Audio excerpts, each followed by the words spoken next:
Hello,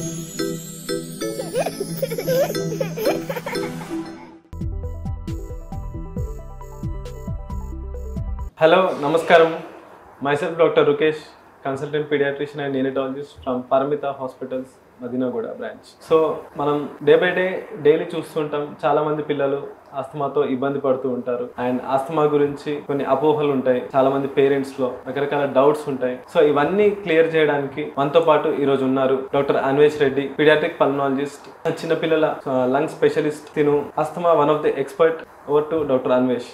hello namaste అండి. I'm doctor Anvesh Reddy. I'm consultant pediatric pulmonologist at Paramitha hospitals. ఇవాళ మనం ఆస్మా గురించి చిన్న టాక్, పేరెంట్స్ కున్న అపోహలు, అసలు ఆస్మా అంటే ఏంటి, ఏ ఏజ్ లో పిల్లలకి ఎక్కువ వస్తుంది, సో ఆస్మా ఎప్పుడెప్పుడు ఎక్కువ అవుతా ఉంటుంది, ఆస్మా లక్షణాలు ఏంటి, ఆస్మా ప్రివెంట్ చేయడం ఎలా, ఆస్మా ట్రీట్మెంట్ ఏంటి, వీటి గురించి మనం మాట్లాడుకుందాం. Okay doctor Anvesh.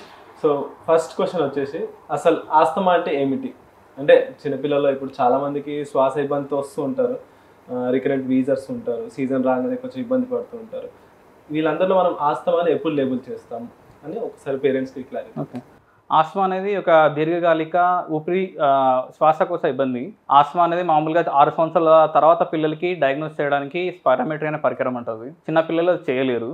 సో కాబట్టి మనం పిల్లలకు వచ్చే లక్షణాలను బట్టి మనం ఆస్మా ఉందా లేదా తెలుసుకుంటాం. సో ఆస్తమా, న్యూమోనియా రెండిట్లో పిల్లలకి డొక్కలు ఎగరేస్తూ ఉంటారు. కానీ ఆస్తమాలో వచ్చేసి ఆస్తమా వచ్చినప్పుడు పిల్లలకి జ్వరం ఉండదు, కానీ న్యూమోనియాలో జ్వరం ఉంటుంది. పిల్లలు ఫుడ్ సరిగా తీసుకోలేరు. కానీ ఆస్తమాలో శ్వాస ఇబ్బంది ఎక్కువ ఉంటే మాత్రమే పిల్లలు ఫుడ్ అనేది తీసుకోలేరు. ఆస్తమాలో పిల్లి కూతలు వస్తూ ఉంటాయి, కానీ న్యూమోనియాలో పిల్లి కూతలు రావు. సో చిన్న పిల్లల్లో బేసికలీ ఆస్తమా డయాగ్నోస్ చేయడం అనేది ప్యూర్లీ క్లినికల్, అది డాక్టర్ డిసైడ్ చేస్తారు. పెద్దవాళ్ళు వచ్చేసి 6-10 సంవత్సరాలు దాటినాక పిల్లలు స్పారోమెట్రీ చేస్తారు కాబట్టి పారామెట్రీని చూసాక మనం కన్ఫర్మ్ చేసుకోవచ్చు ఆస్మా ఉందా లేదా.